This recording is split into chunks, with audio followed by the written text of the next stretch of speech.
Alright, let's talk survival kits. So how do you decide what you're going to put in your survival kits?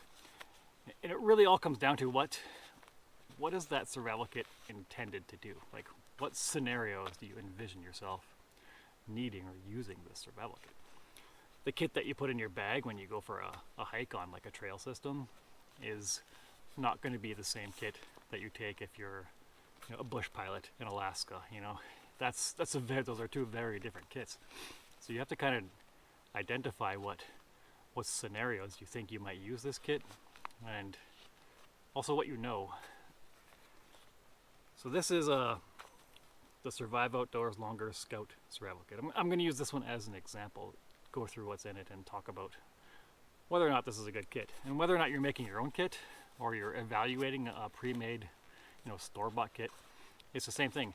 What is this kit going to be used for? Like, what scenarios are you in? Your survival priorities are going to be different depending on where you are or what scenario this is.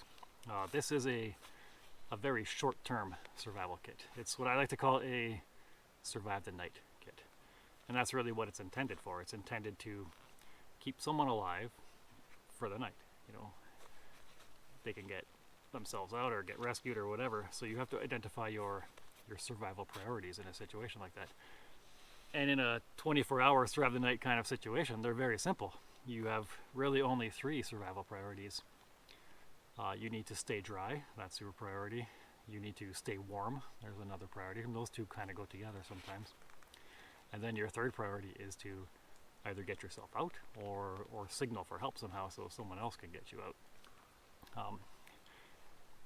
And these kits also kind of have an assumption to them. Like, these are kits you throw into your backpack with all the other stuff that's already in there. If you're out for a hike, you already have a water bottle.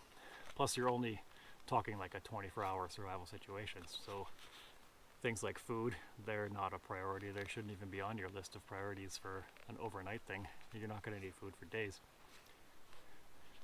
So what's in this kit, and how can it help us with what we intend to use it for, which is spending the night in the woods if we get lost. So let's open her up and see what's inside. Well, here's something fascinating I didn't know, but this kit is closed with a zip tie, which I don't know if I can get off with my fingers. So, oh, there it goes. So there's something to look at. All right, let's open her up, see what's in here.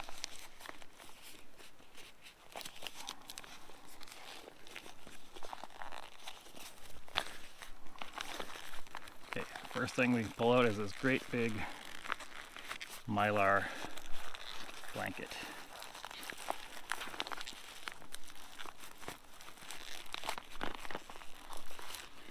So this, according to the package, is an extra large Mylar blanket. So that's good to see. And if you've ever used just a regular like Mylar space blanket type thing, they're tiny. They're like 1.5 meters by like 1.5 meters sometimes. They're really small, even less than that. They can barely cover like a fully grown adult. So seeing an extra large bag is great. So what priority does this help you with? Well, it helps you with 2. It helps you staying dry. This thing is waterproof. There's no water's going to get through this unless it rips. And it can help you stay warm. So you wrap this around you, and you can reflect heat back onto yourself. That's what it's for. And also prevent heat loss from convection, which is like when a wind blows by you and keeps you cool. So that's going to help you with one of your priorities. So this addresses 2 of those priorities: staying dry and also staying warm. Next up, we have a fire starter. So we have this little thing, and I really love this. It's a little spark wheel. There it goes.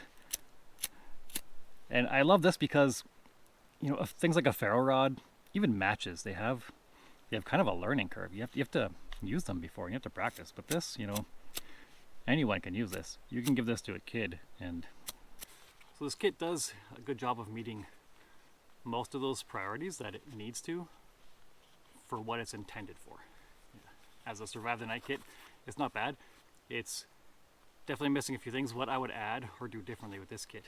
One thing I would change is if you think about the scenario that it's in, surviving the night in the woods, or maybe 2 nights in the woods. One of those keywords is night, and there's nothing in this kit to help you see in the dark. A flashlight would be a great thing to put in here, even a mini little flashlight that takes one AAA battery. Now, that would increase the cost of this obviously, and maybe there'd be some shipping concerns with a battery in this kit, so maybe that's why they don't have it in here. But it's one thing I would change for sure is putting a flashlight in here. Duct tape is great. I would change this gray duct tape out with orange tape if I could, because then it can double as flagging tape, which again will help you not get yourself more lost, or maybe potentially help you find your way out again. But it addresses the priorities that we needed for the most part, and that's what makes this kit usable. Would I take this kit on a long trip? Oh no, I'd take a bunch of gear with me, and I would take like some food gathering stuff or some food, you know. But in a survive the night scenario, you know, food is so far down your priority list it doesn't even matter. Maybe a couple band-aids would be good in here.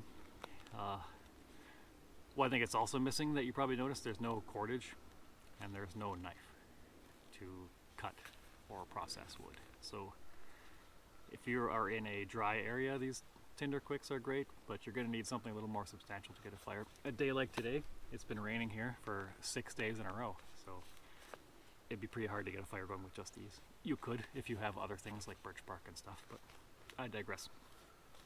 So what do you put in your kit? Think about what you're doing with it. Think about the scenarios where you could possibly use this kit, and what would you need in those scenarios. And that's what you're going to put in your survival kit. You know, no one survival kit can be everything to everyone, and no item in your kit, no matter what it is, can replace knowledge. So never take a kit out unless you've practiced using everything in that kit. You don't want to be in a situation where your first time using a device like the fire starter thing in here is fairly unique. You don't want to be the first time using this device in a survival situation, because that's not a good time to learn. So yeah, what do you keep in your survival kit? And more importantly, leave me a comment on how you decide what you're going to put in your survival kit. Okay, I would love to hear everyone's ideas. There's no judgment, I guess, on anyone's ideas, and if you disagree with me about your survival priorities and short-term survival, or their methods of thinking of how to put a survival kit together, let me know. I want to learn. That's, you know, YouTube is fantastic for this. It's a huge community with tons of knowledge, and let's share it. Knowledge is meant to be shared. So yeah, that's it for today. Survive Outdoors longer survival kit. Throw a flashlight in here. Maybe change that duct tape out for orange. Yeah, maybe a little bit more fire starting tinder, a little more substantial tinder, but you know, it's not a bad kit. Thanks for watching, and I'll catch you next time.